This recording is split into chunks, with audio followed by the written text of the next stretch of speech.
sido una bendición estar estudiando la carta de Gálatas. ¿Cuántos dicen amén? ¿Verdad que sí?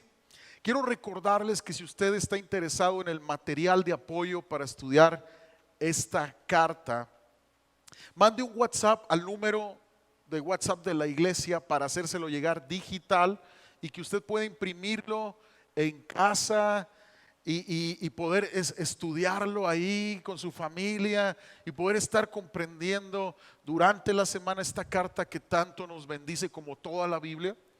Así poder tener un tema de conversación, de bendición para la semana con sus hijos, en su matrimonio. Así que en pantallas va a estar el número de WhatsApp de la iglesia y se lo van a poner para que usted mande un WhatsApp, solicito el material de apoyo de Gálatas y con gusto se lo harán llegar. ¿Sí? Bueno, vamos a orar, amados, por la palabra de esta tarde. Gracias, Enrique. Vamos a orar.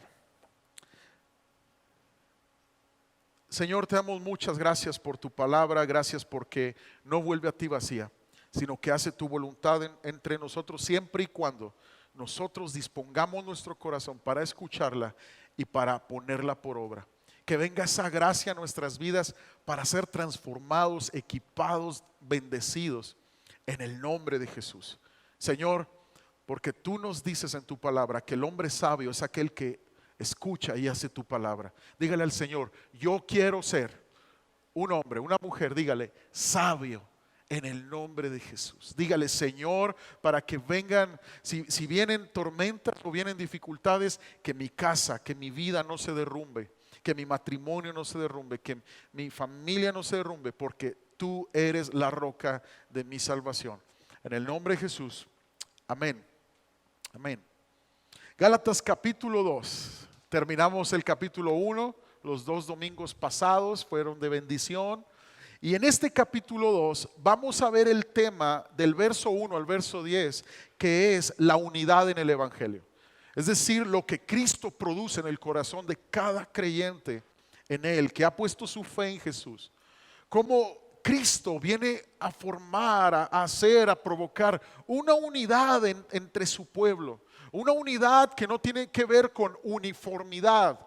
Nosotros estamos unidos en Cristo entre nosotros, no porque seamos iguales, sino porque Cristo nos ha unido. Y vamos a leer el verso 1 al 10. Dice, después, pasados 14 años, subí otra vez a Jerusalén con Bernabé, llevando también conmigo a Tito.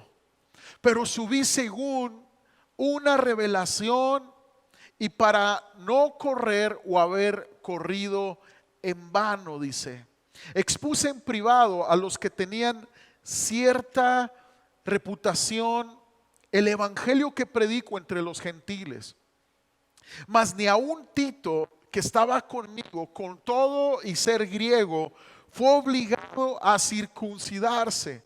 Y esto a pesar de los falsos hermanos introducidos a escondidas, que entraban para espiar nuestra libertad que tenemos en Cristo Jesús, para reducirnos a esclavitud, a los cuales ni por un momento accedimos a someternos, para que la verdad del evangelio permaneciese en vosotros. Diga conmigo, permanecer.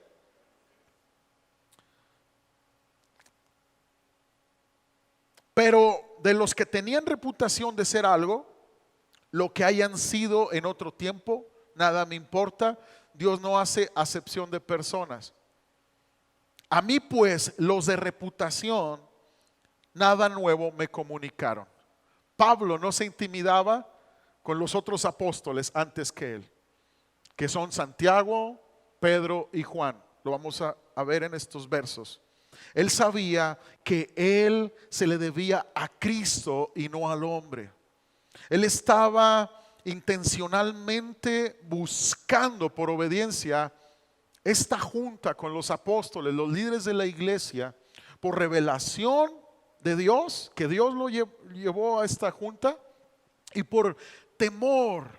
Temor, ahorita vamos a explicar, no un temor de que él dudara del evangelio que estaba predicando, o temor a que él estuviera equivocado, no.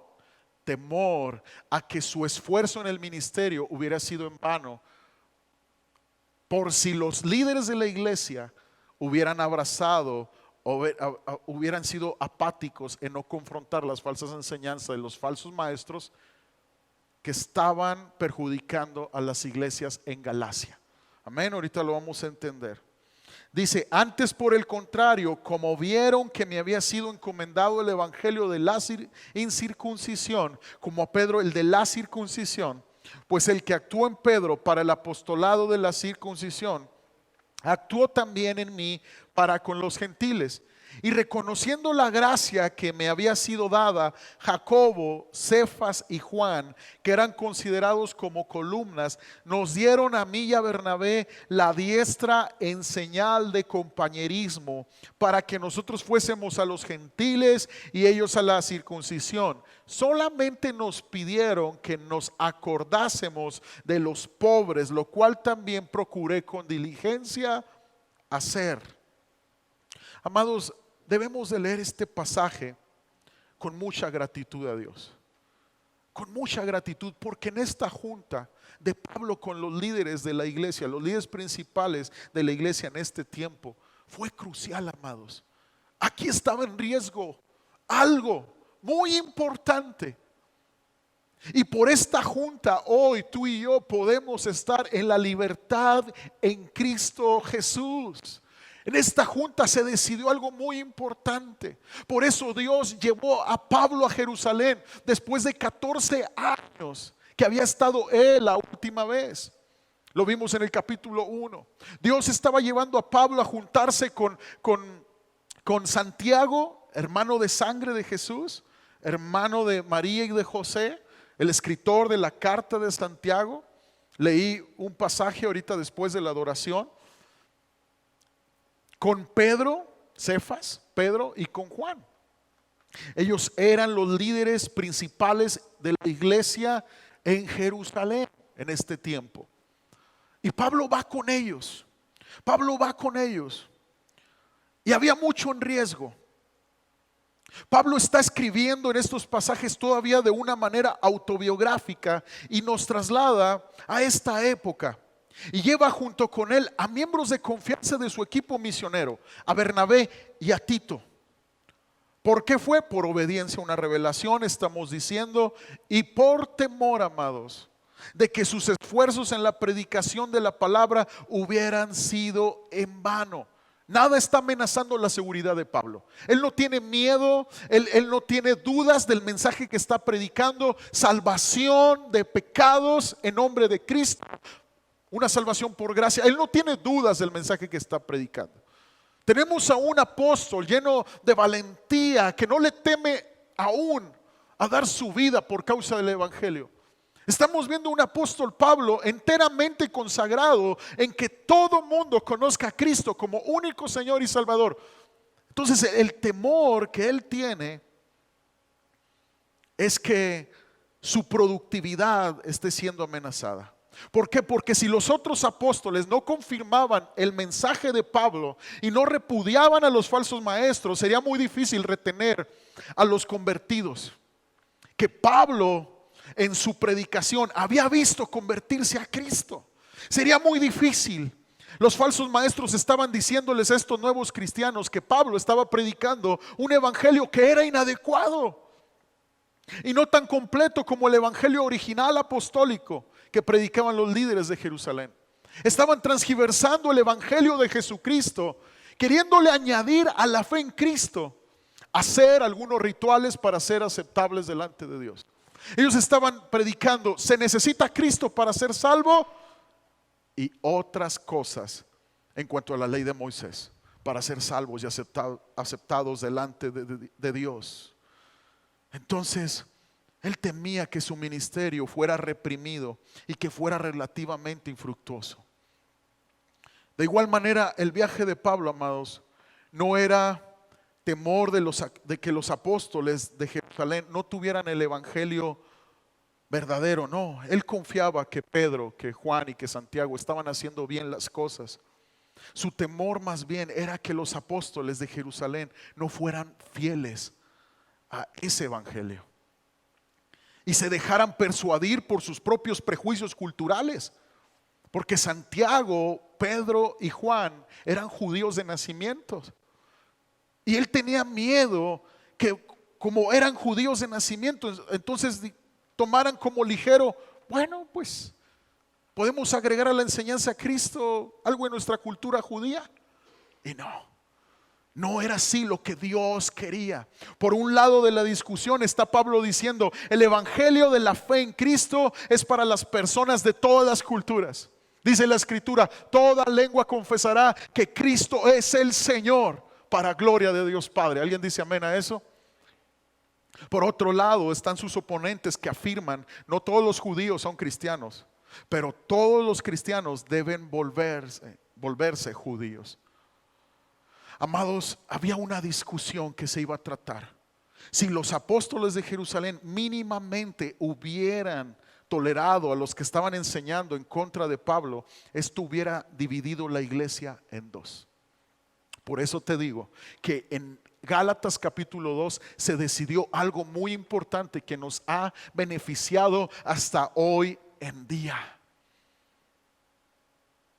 Porque si Cristo no hubiera estado en el trono del corazón de estos hombres, si Cristo no hubiera estado metido en esta reunión, escucha, entonces ningún mexicano, ningún italiano, ningún nigeriano pudiera haber sido cristiano. Aquí se resolvió y se aclaró que el mensaje es para todo pecador, sin importar etnia, cultura, nacionalidad, que venga a Cristo y Cristo puede redimir su pecado. No importa el pasado, no importa la cultura de donde vengas, lo que hayas hecho o no hayas hecho, Cristo te puede perdonar. Cristo murió por ti, Cristo te ama, iglesia. Alguien le da un aplauso al Señor por ese amor incondicional, esa aceptación en Cristo Jesús. Amados, se hubiera causado una división tan terrible y las iglesias gentiles que habían sido fundadas por Pablo, es decir, no judías, hubieran dudado de que las iglesias judías realmente tuvieran fe en Cristo. Y las iglesias judías también hubieran dudado acerca de la salvación de los gentiles. Una cosa era que los líderes de Jerusalén dieran su aprobación a la conversión de los gentiles. Pero ¿podrían aprobar seguir al Mesías sin entrar en el judaísmo? ¿Era su visión lo suficientemente grande para ver el evangelio de Cristo no como un movimiento reformado del judaísmo, sino como las buenas noticias para todo el mundo sin importar nacionalidad? Y para ver la iglesia de Cristo como la familia internacional de Dios. Es por eso, amados, que Pablo dijo que la libertad que tenemos en Cristo estaba bajo amenaza. Y el Espíritu de Dios consumía el corazón de Pablo para defender las sanas enseñanzas de nuestro Señor Jesús. Y que por lo tanto la mismísima integridad del Evangelio estaba en riesgo. Estaba en riesgo. Dice Gálatas 2, 4 al 6, vamos a leerlo de nuevo. Dice, y esto a pesar de los falsos hermanos, introducidos a escondidas, que entraban para espiar nuestra libertad que tenemos en Cristo, para reducirnos a esclavitud, a los cuales ni por un momento accedimos a someternos, para que la verdad del evangelio permaneciese con vosotros. Pero de los que tenían reputación de ser algo, los que hayan sido en otro tiempo, nada me importa. Dios no hace acepción de personas. A mí pues los de reputación nada nuevo me comunicaron. ¿Cuál fue el veredicto de esta reunión con los apóstoles? ¿Cuál fue el veredicto? Fue bienvenidos. Bienvenidos. En todo lugar donde se predica a Cristo, iglesia, el veredicto ¿cuál es? Bienvenidos. Todo mundo puede acercarse a Cristo con el corazón dispuesto a reconocer su pecado y abrazar la verdad del perdón de Dios a través de la fe en Jesucristo para recibir por gracia vida eterna y restitución o restauración de su vida. El veredicto de esta reunión fue bienvenidos. Hay un bienvenidos en el cielo cuando un pecador se arrepiente. Hay un bienvenidos en el corazón de Cristo y debe de haber este veredicto final en la iglesia. Todo mundo es bienvenido a escuchar las enseñanzas de Cristo, porque Cristo vino a salvar al pecador. Él no vino a llamar justos ni santos, vino a llamar a pecadores al arrepentimiento. Todo mundo puede acercarse a Cristo Jesús. ¿Alguien alaba a Dios por eso? Dele honra y alabanza, por favor. Ahora es muy interesante porque fue muy crucial que Pablo llevara también a Tito, amados. Fue muy crucial. Tito era griego de nacimiento, no era judío. Y un cristiano no circuncidado de carne y hueso, porque los judíos estaban bajo la ley de Moisés antes de que Cristo viniera, los que decidieron creer en Cristo, obviamente. Y ellos tenían la circuncisión del varón como un acto para ser aceptables delante de Dios. Entonces el hecho de que Tito estuviera en esa junta siendo griego, entonces los falsos hermanos que Pablo está diciendo que se habían infiltrado entre ellos, habían insistido en que con el fin de ser salvos, Tito tenía que confiar en Cristo y vivir de acuerdo con los rituales judíos, por ejemplo la circuncisión. Entonces el hecho de que los apóstoles Pedro, Juan y Santiago no obligaron a Tito a circuncidarse y no les exigieron guardar los ritos de la ley, amados, esto es glorioso. Porque venimos confirmando que este evangelio, esta fe está basada en el sacrificio de Cristo y en lo que Él hizo por nosotros para ser aceptables delante de Dios. No somos llamados a ser aceptables delante de Dios por lo que tú y yo hagamos. Somos llamados a ser aceptables delante de Dios por lo que Jesús hizo por nosotros. Dice el verso 3, mas ni aun Tito, que estaba conmigo con todo y ser griego, fue obligado a circuncidarse. Entonces, por la gracia de Dios, amados, los apóstoles de Jerusalén estuvieron a la altura e hicieron lo que predicaban en vez de solo hablar por hablar. Ellos vivieron el evangelio al aceptar a Tito. Eres bienvenido, Tito, aquí. Eres bienvenido entre nosotros. Sin importar de dónde vengas, de qué familia provengas, eres aceptado. Y esto debe estar en el corazón de la iglesia, amados. ¿Cuál es el veredicto final de juntarnos en nombre de Cristo? Que todos somos bienvenidos. Sin importar tu pasado, sin importar quién seas o qué hayas hecho. Recuerda, iglesia, nuestra identidad está en Cristo Jesús. Tú vales no por los ladrillos en los que vivas, ni por las telas que vistas, ni por los fierros que manejes. Tú vales porque la sangre de Cristo se derramó por ti, iglesia. Tú vales por el sacrificio de Cristo por ti. Y esto es suficiente gozo y es suficiente motivo para alegrarnos en el Señor y en su amor toda una vida. Amén. ¿Alguien dice amén a eso? Alaba al Señor, por favor.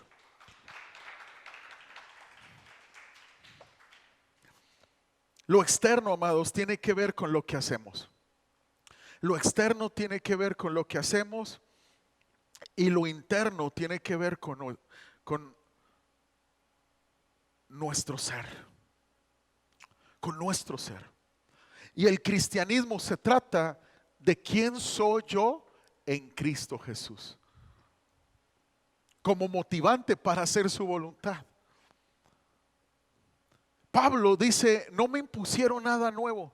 Los apóstoles de Jerusalén, amados, estuvieron de acuerdo en que solo la fe en Cristo y no ningún otro ritual o conducta es suficiente para salvación. Hubo un acuerdo y dijeron, solo al creer la gente puede acercarse a Cristo. Cristo puede perdonar pecados y restaurar todas las familias que vengan a Él. Tito, eres bienvenido. El haber aceptado a Tito era prueba de que ellos habían aceptado el ministerio de Pablo y las implicaciones radicales del evangelio. ¿Cuál es la implicación radical del evangelio? Primera de Juan 4:19, lo tenemos ahí en la visión de Iglesia Renueva en ese muro. Nosotros le amamos a Él porque Él nos amó primero. El Evangelio es tan radical porque el amor de Cristo fue radical por ti y por mí. El Evangelio es tan radical porque Cristo en la cruz fue radical. Dejando su trono, vino a morir como pecador, vino a humillarse por nosotros. El Evangelio es radical porque la cruz es radical. Las implicaciones de esto son fundamentales para nuestra comprensión de lo que es la fe cristiana. Tú y yo tenemos que entender lo que es la fe cristiana, amados. Que no vivimos una religión más. No vivimos dogmas de hombres, no vivimos entendimiento solamente humano. Vivimos en el poder, en la gracia de Dios, por lo que Cristo hizo por nosotros. Y vamos a entender esto, porque las incontables reglas de limpieza contenidas en las leyes de Moisés, Dios las diseñó y fueron diseñadas, entre otras cosas, para mostrarnos cuán imposible resulta al ser humano ser aceptable delante de Dios en sus propias fuerzas.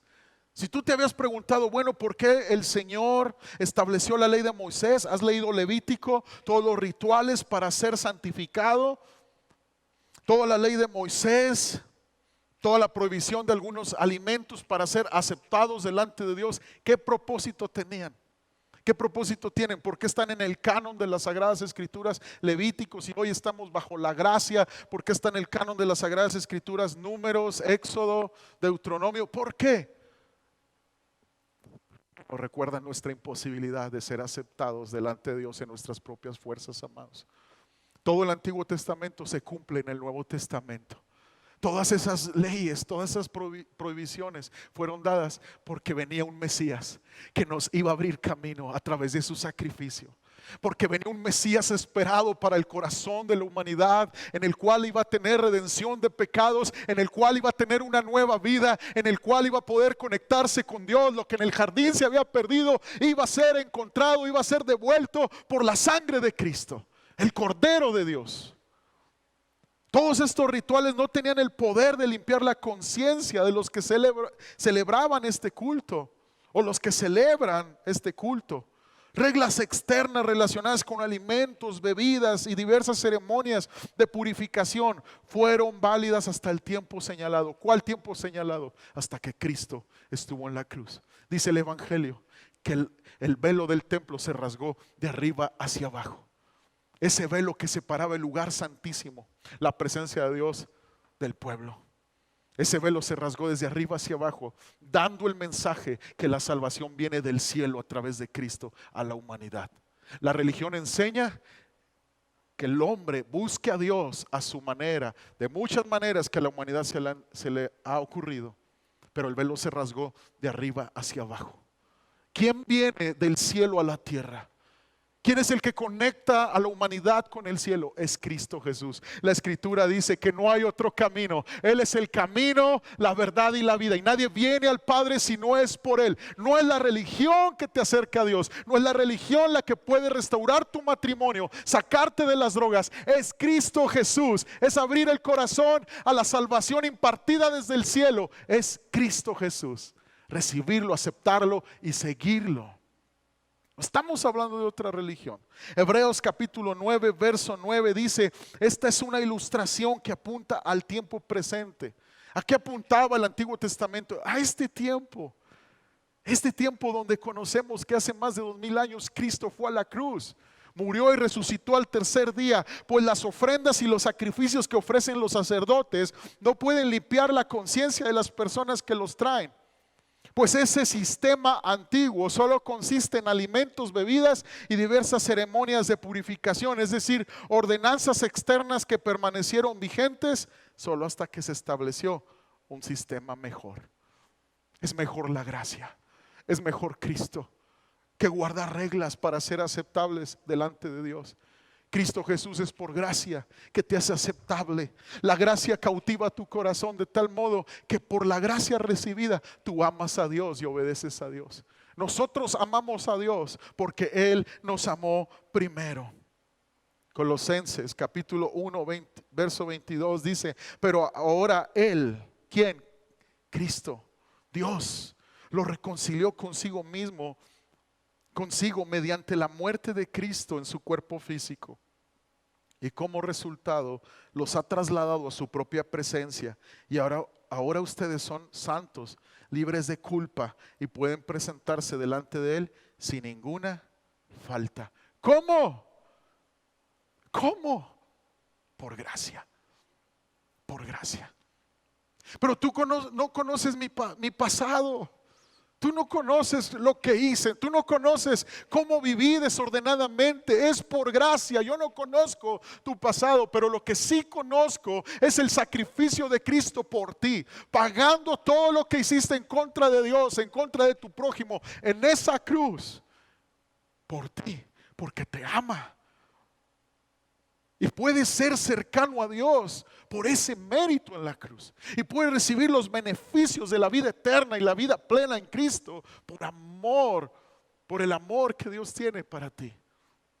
Ese amor incondicional lo llevó a la cruz. Y por su gracia somos salvos. Y por su gracia somos amados y perdonados. Solamente en Cristo, iglesia, llegamos a ser santos, intachables e irreprochables delante de Él. Porque en otras palabras, estas leyes ceremoniales no se han abolido o reemplazado, sino que se han cumplido. Se han cumplido, se cumplen en Cristo. Es Cristo el que nos hace limpios. Entonces, la aceptación de Tito de parte de los creyentes judíos fue una vívida ilustración de este principio. Que una persona se vuelve espiritualmente limpia y aceptable por medio de Cristo. Y no por medio de ninguna acción o ritual, no por medio de ninguna religión, sino por medio de Cristo. Sientes un vacío en tu corazón y te sientes lejos de Dios y no sabes el sentido de tu vida, no sabes ni a dónde vas ni de dónde vienes. Ven a Cristo.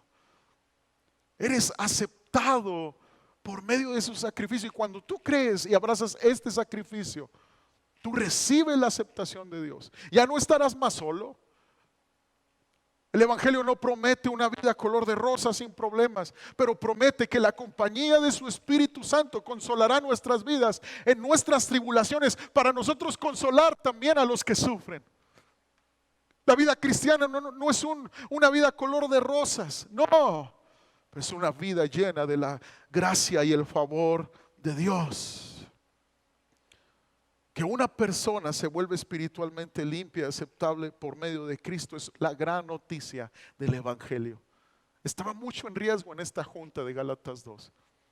Y por eso debemos de ser agradecidos con Dios de que el mensaje de Cristo durante todos estos años en la historia de la iglesia ha permanecido fiel.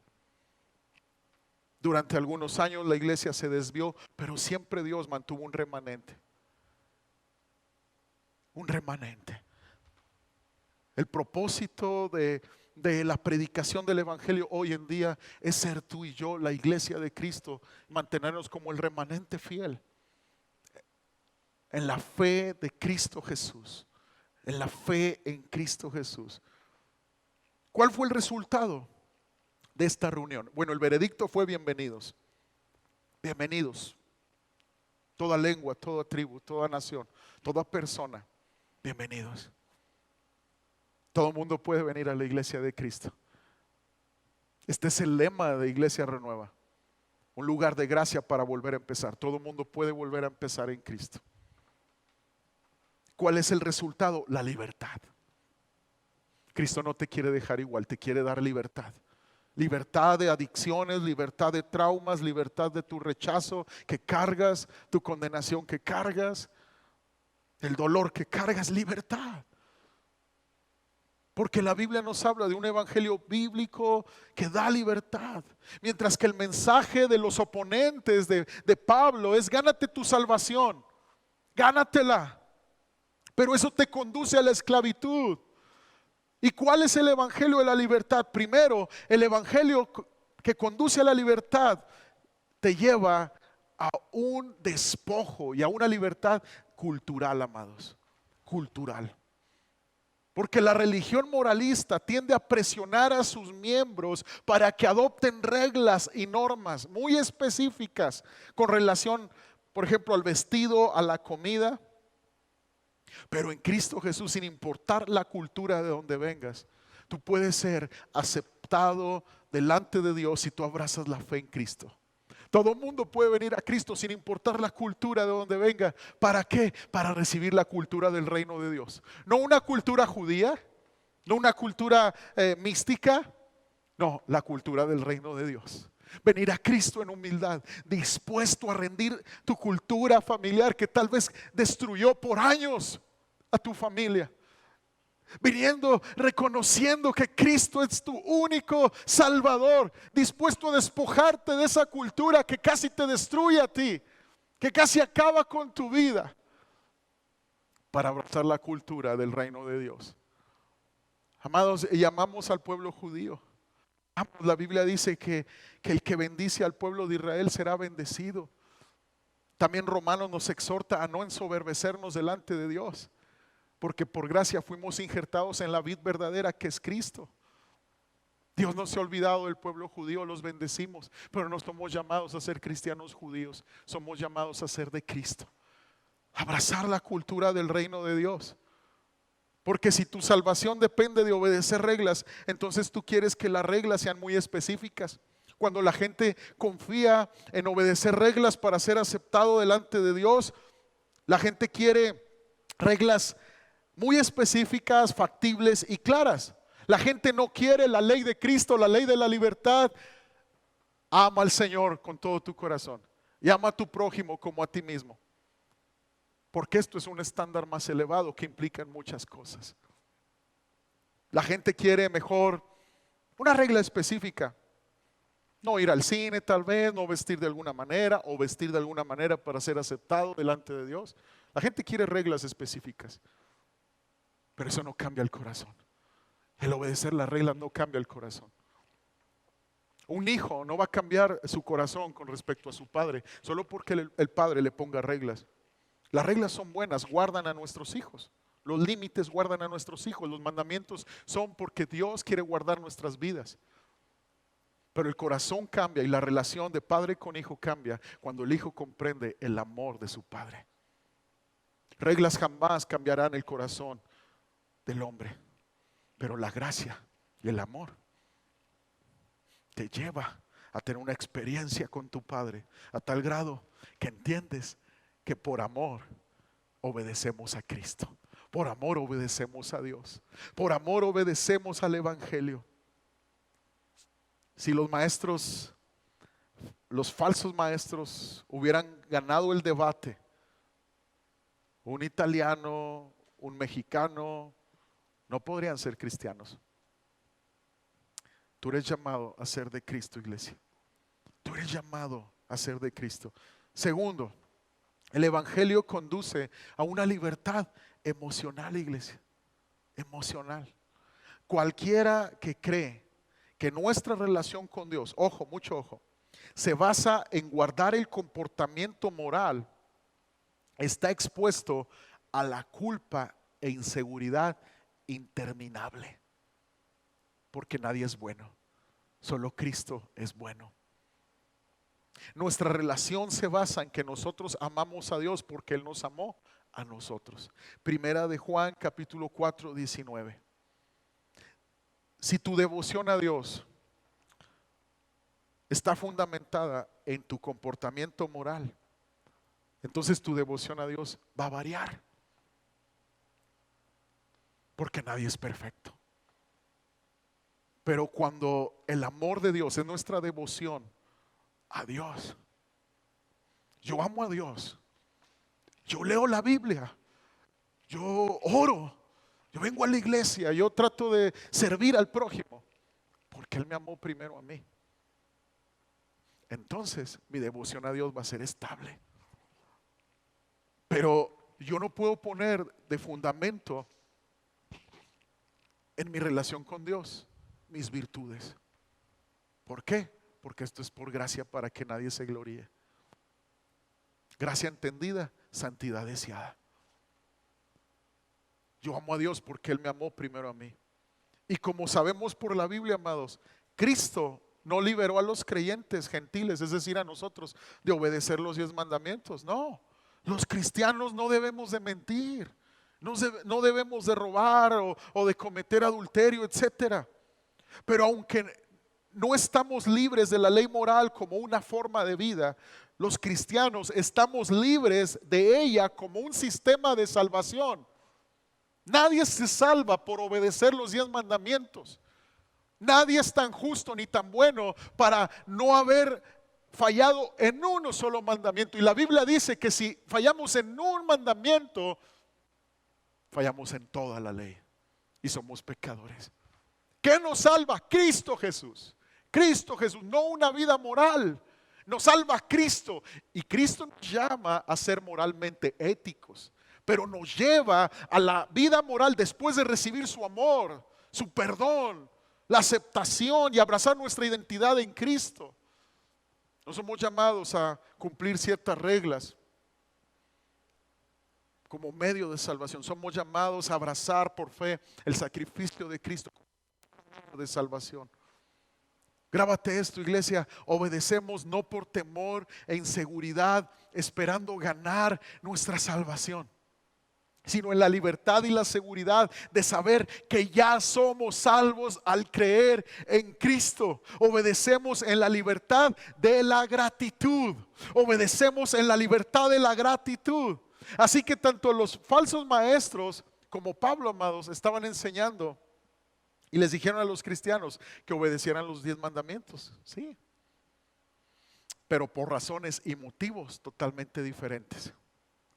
A menos que tu motivo para obedecer la ley de Dios, amado, sea el motivo de la gratitud por la gracia del Evangelio, estás en esclavitud, amados. El Evangelio da libertad cultural y emocional. El otro evangelio no es el evangelio, cabe mencionar. Destruye tu libertad. Te quiero hacer una pregunta, iglesia. ¿Alguna vez te has sentido culpable o inseguro en tu relación con Dios? Y en esos momentos te pregunto, ¿en qué confiaste para ser aceptado delante de Él? ¿En qué confiaste? ¿Le voy a echar más ganas con mi esfuerzo, con mi sacrificio para que Dios me acepte? ¿O voy a confiar en la obra de Cristo para recibir el cuidado paterno de Dios, el abrazo que necesito de Dios, el amor que necesito de Dios, el favor que necesito de Dios? Y en este pasaje, amados, hay algo muy importante también que quiero que estudiemos. Te invito a que si lo puedes anotar, lo anotes. Son las 3 marcas de la unidad verdadera. En medio de las diferencias que pueden surgir entre los miembros del cuerpo de Cristo, amados, porque en esa junta había diferencias de carácter, diferencias de personalidad, diferencia cultural. Estaba Tito como griego, estaban un montón de judíos. En medio de esas diferencias, la gracia de Cristo, el Nuevo Testamento, nos da la unidad en Cristo que nos bendice y que nos edifica. Porque yo no voy a ser unido a la iglesia porque me parezca a los miembros de la iglesia, porque tenga los mismos gustos que el pastor, que los líderes. Yo voy a ser unido al cuerpo de Cristo porque me une con mis hermanos y me involucra con mis hermanos el común denominador, que todos necesitamos a Cristo en nuestras vidas, que todos necesitamos perdón y gracia, que todos necesitamos la gracia para vencer y esperar con regocijo la segunda venida de Cristo. Eso es lo que nos une. Me acuerdo que mi pastor nos decía en aquellos años: todos somos unas papas y juntos hacemos un puré de papa. Y yo siempre pensaba, y de ese puré de papa con gravy, que es el bueno, ¿verdad? Y unos panecitos de esos, ¿verdad? Como el del Kentucky. Todos somos unas papas y juntos somos un puré de papa, porque todos necesitamos a Cristo. No hay distinción, porque nuestra unidad no está basada en nuestra cultura familiar o de nacionalidad o como crecimos. Está basada en lo que el reino de Dios está diciendo. El veredicto, bienvenidos todos. ¿Cuál es el resultado? Libertad para todos, sin importar lo que hayas hecho. Es Cristo suficiente para perdonar tus pecados y darte una nueva oportunidad de vida. ¿Cuál es la verdadera unidad cristiana según la Biblia? En primer lugar, como hemos visto, significa aceptar a todos y a cada uno de los que están en Cristo Jesús, sin importar su fondo cultural y el étnico, sin importar su pasado. La unidad cristiana no depende de diferencias culturales ni es regida por afinidad cultural. Por favor, no te sientas parte de Iglesia Renueva si eres afín y tienes en común todas las cosas con todos los miembros. No, eres afín por Cristo. Eres afín por Cristo. Por la misma necesidad que nos une a todos. Por la misma gracia que nos une a todos. Entonces, así como Tito no fue obligado a circuncidarse, ahora nosotros no debemos de insistir en agregar algo a la creencia en el Evangelio. Algunas iglesias agregan distinciones en el Evangelio. Algunas iglesias dicen que el hablar en lenguas es señal de verdaderos cristianos. No. Por ejemplo, el don de lenguas es un don de parte del Espíritu Santo, pero el Espíritu Santo es soberano y reparte dones según Él lo quiera. Dios, para la edificación del templo, la edificación de la iglesia, el templo de Dios. El templo somos nosotros. La única señal de que somos cristianos es habernos arrepentido de nuestros pecados, abrazando la fe en Cristo Jesús. La perseverancia es el fruto de salvación, la perseverancia en Jesús. En segundo lugar, la Biblia nos habla que la unidad cristiana reconoce, amados, que tenemos llamados diferentes. Y esto es muy importante. Porque aunque Pedro y Pablo estaban predicando el mismo evangelio, reconocieron que existen maneras diferentes de abordarlo. Y esto debemos entenderlo. Algunas personas tienen un don y una habilidad para comunicar el evangelio a un grupo de personas y otras a otro grupo diferente. La Biblia dice en 1 Corintios 12, verso 4, ahora bien, hay diversidad de dones, pero el Espíritu es el mismo.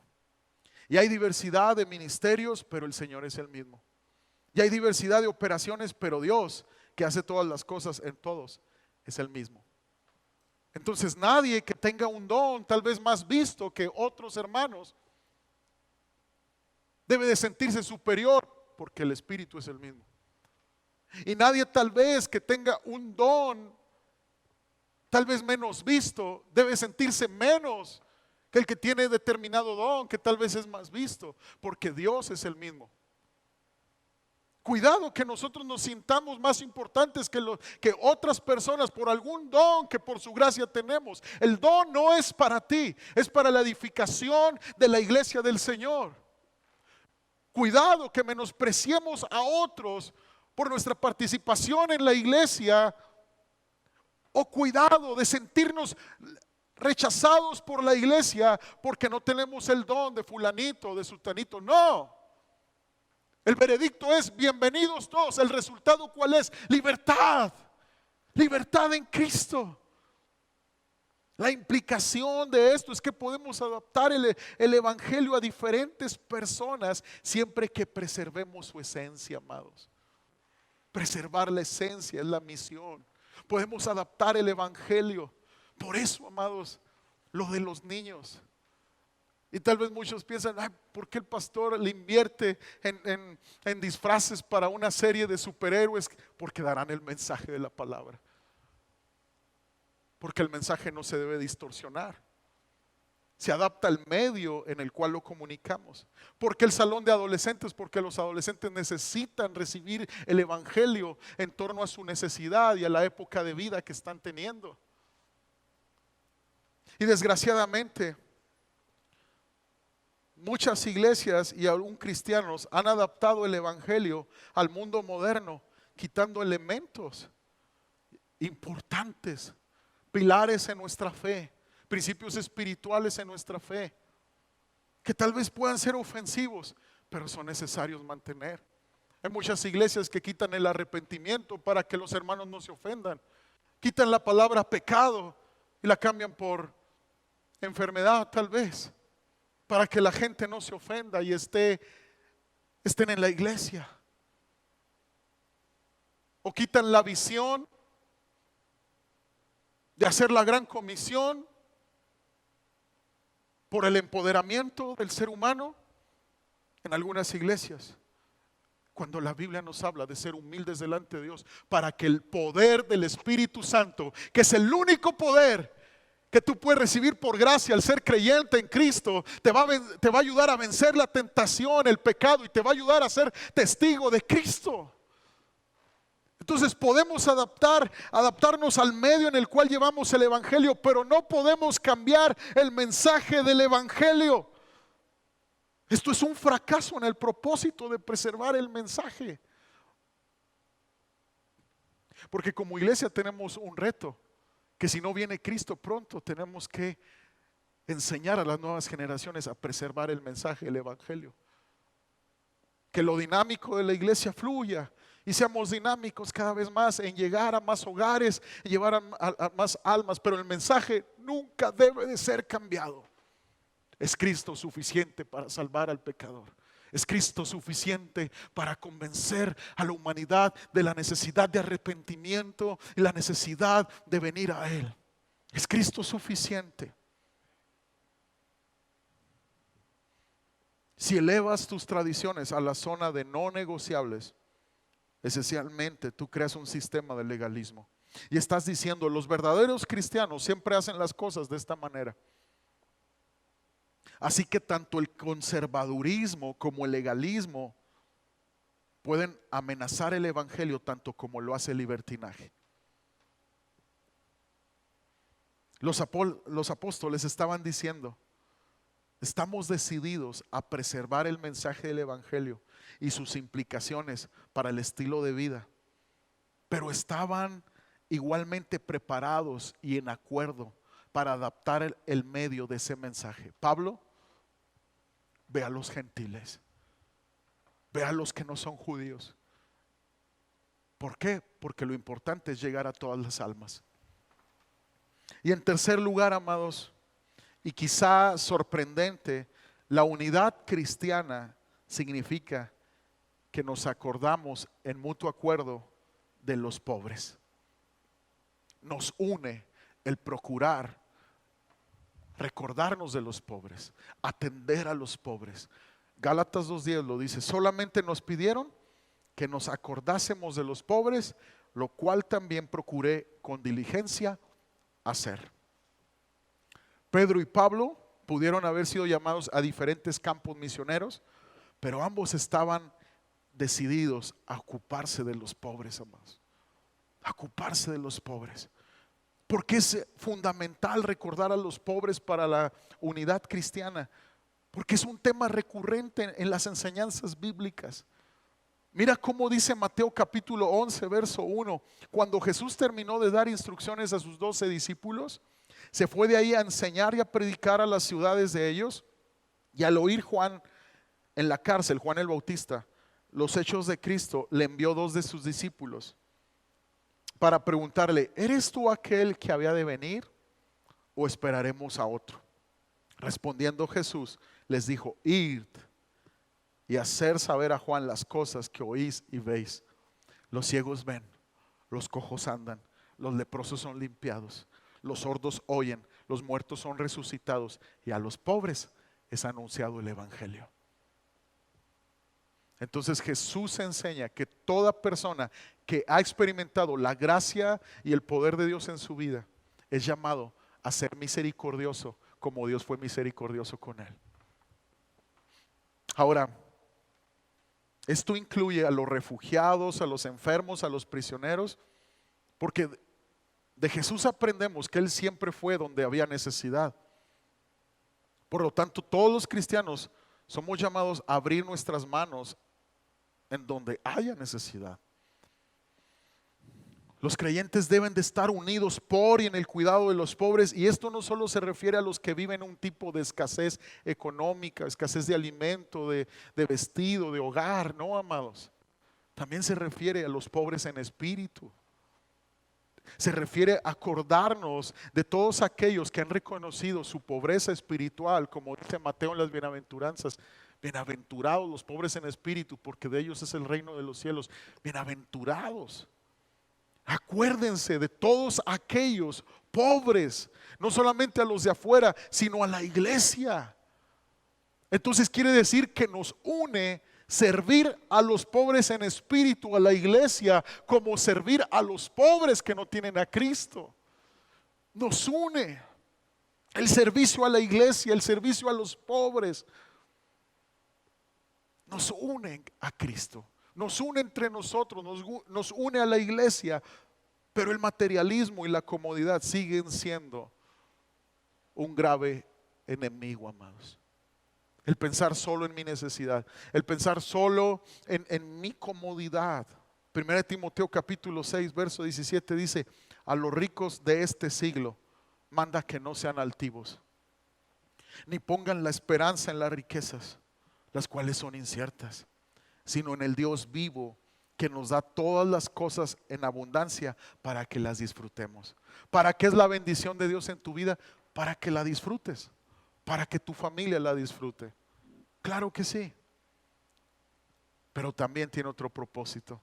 Dice que hagan bien, que sean ricos en buenas obras, dadivosos, generosos, atesorando para sí buen fundamento para lo porvenir, que echen mano de la vida eterna. Podrías preguntarte y considerar: ¿estaré sirviendo al Dios que me salvó o al ídolo de mi corazón? Podrías preguntarte, pensando en tu vida: ¿estaré sirviendo a Cristo verdaderamente? ¿Estará mi vida dando un fruto en gratitud por lo que Él hizo por mí? ¿Qué te impide servir a Dios? ¿Qué te impide involucrarte en el reino de Dios? ¿Qué te impide involucrarte en la iglesia? Te voy a dar un ejemplo. Dos miembros de una iglesia, su amistad era fuerte, regularmente se juntaban a comer o a disfrutar un café, pero llega un punto donde uno de ellos, determinado día, comienza a exteriorizar su inconformidad con la iglesia y comienza a decir: es que yo estoy en desacuerdo con esto, yo veo hipocresía en la gente, ya viste el testimonio de este hermano, son puros hipócritas, estoy en desacuerdo, no entiendo por qué tú y tu familia, le dice al otro amigo, están tan felices en la iglesia, participan de las actividades, están disfrutando, veo a tus hijos sirviendo, veo. El otro amigo, callando, está esperando la oportunidad para decirle su sentir. Cuando por fin habla, dice: la diferencia es la perspectiva que tenemos. Tú ves la iglesia y ves como algo ajeno a ti, pero yo veo a la iglesia y me veo a mí mismo. Yo soy la iglesia. Seremos de los que todo el tiempo estamos criticando lo que se hace en la iglesia, o seremos aquellos que han sido cautivados por la gracia de Cristo, que se pueden remangar sus manos y comenzar a hacer algo para el reino de Dios.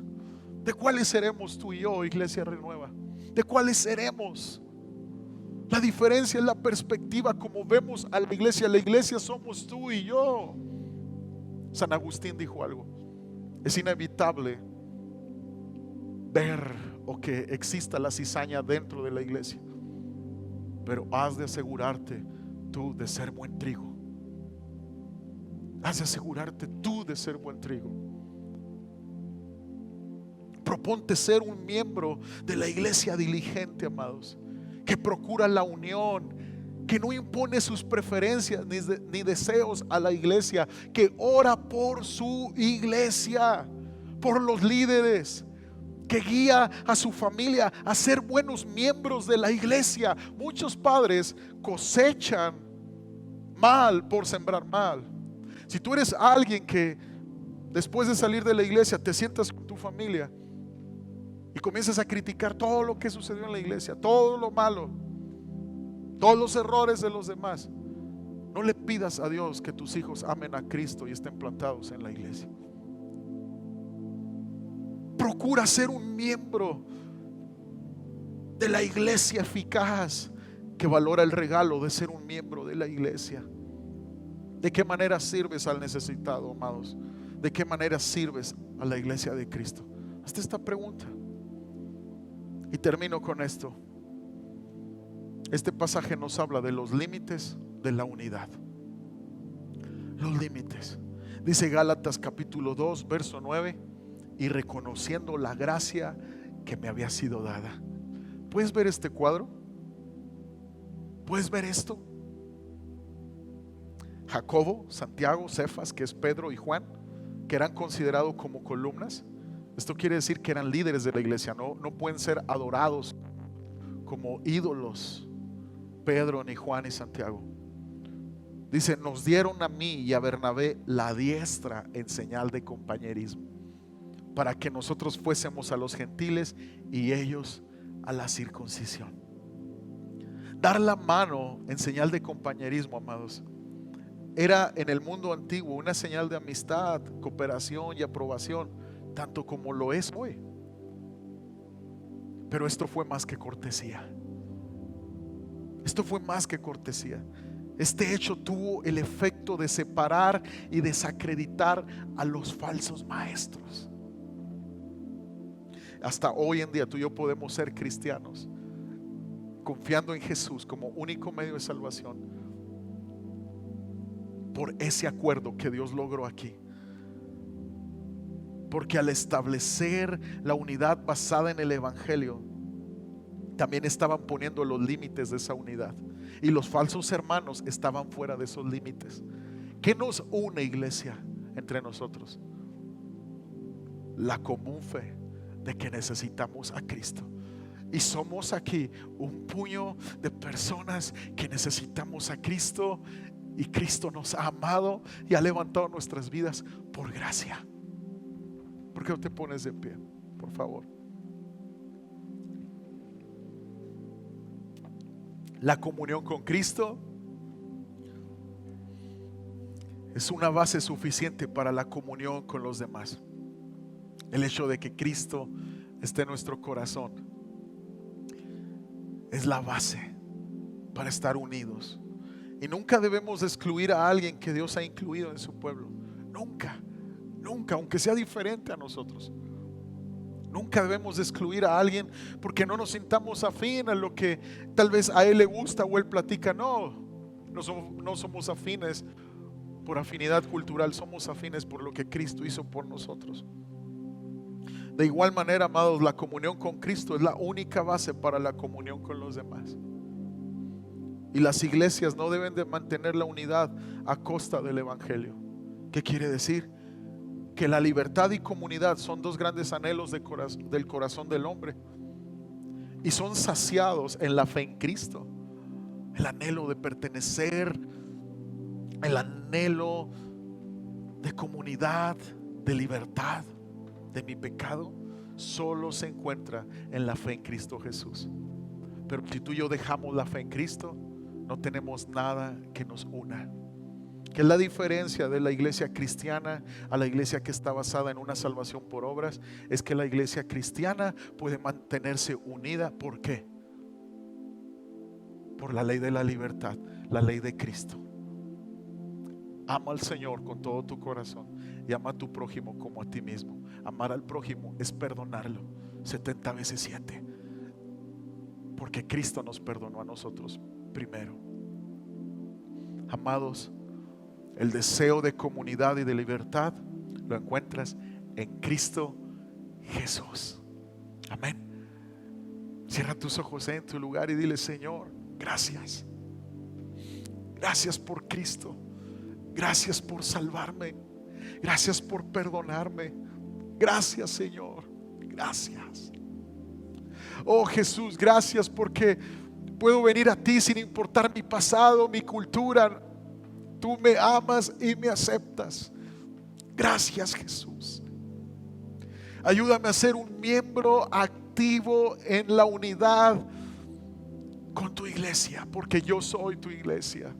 Ayúdame, Señor, a experimentar libertad emocional en mi vida, Entender que en Cristo soy amado, a ya no vivir más en condenación y en culpabilidad, porque tú me has amado hasta el final. Ayúdame, Señor. Vamos, dígale al Señor: derrama gracia a mi corazón, derrama gracia a mi vida. Oh Jesús, te pedimos en el nombre de Jesús que derrames gracia para vivir unidos a ti y unidos entre nosotros. ¿Por qué no se toman la mano todos? Vamos a hacer una cadena grandota y vamos a decirle al Señor: únenos en Cristo, Señor, más unidos en Cristo. Padre, que en el nombre de Jesús experimentemos la unidad del Evangelio de nuestro Señor Jesucristo. Todos unidos. Vénganse Rubén y Natalie si quieren, por favor. Todos unidos, por favor, en el nombre de Jesús. Todos unidos en Cristo. Todos unidos en Cristo. Señor, somos tu cuerpo. ¿Saben qué sucedió cuando en el libro de Hechos la iglesia estaba unida en un mismo sentir? Vino el Espíritu Santo. El poder de Dios se manifestó. Y unidad no es uniformidad. Unidad lo provoca Cristo y la necesidad que tenemos de Él.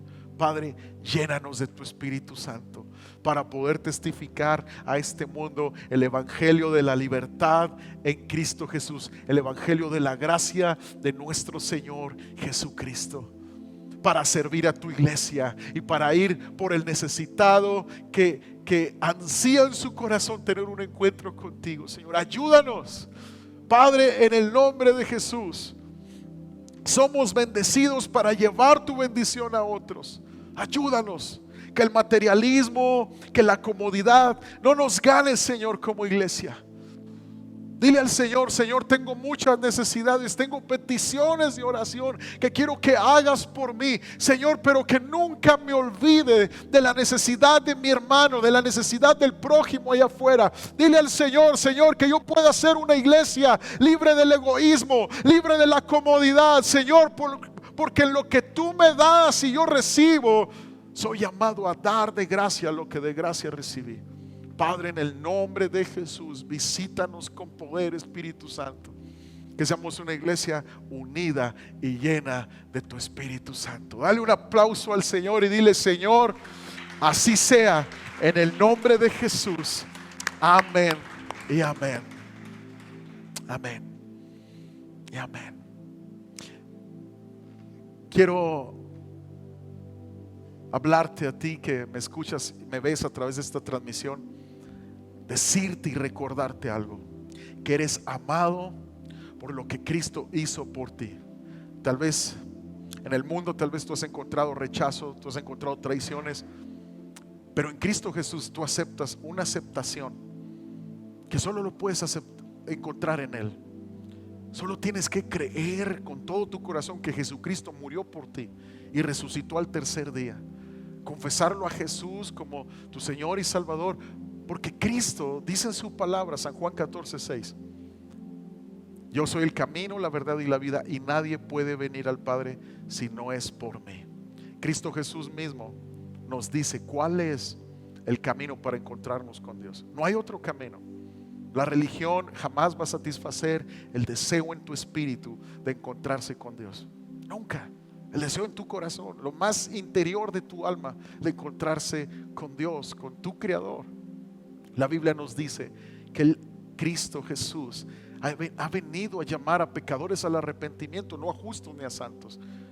Quiere decir que no hay ningún justo ni un santo. Tú no te puedes sentir que ya cumpliste con Dios por buenas obras, porque la salvación que Cristo ofrece es por gracia, no por obras para que nadie se gloríe. Lo dice la palabra de Dios. Tú no puedes sentirte justo ni santo porque le has dado al pobre. Tú no puedes sentirte justo ni santo porque has cumplido con tu deber como hijo y honrado a tus padres. Tú necesitas a Jesús. La Biblia nos habla que todos somos pecadores. Ven a arrepentimiento.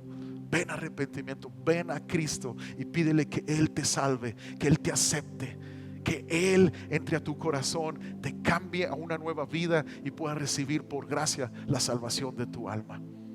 Vamos a repetir esta oración. Si tienes esto en tu corazón, los que están aquí como los que nos ven a través de esta transmisión, vamos a decirle: Señor Jesús, confieso que soy pecador. Señor, perdona mis pecados. Hoy clamo para que tú me salves, para que hoy tú, Señor, entres a mi corazón y me libres, Señor. Padre, que me hagas una nueva criatura en ti, Señor, y yo pueda, en el nombre de Jesús, experimentar un nuevo nacimiento, un nuevo comienzo en Cristo Jesús. Él te ama y te acepta, sin importar tu pasado, sin importar quién seas. Él te ama y te quiere restaurar en el nombre de Jesús. Amén y amén. Dice la palabra que hay gozo en el cielo. ¿Por qué?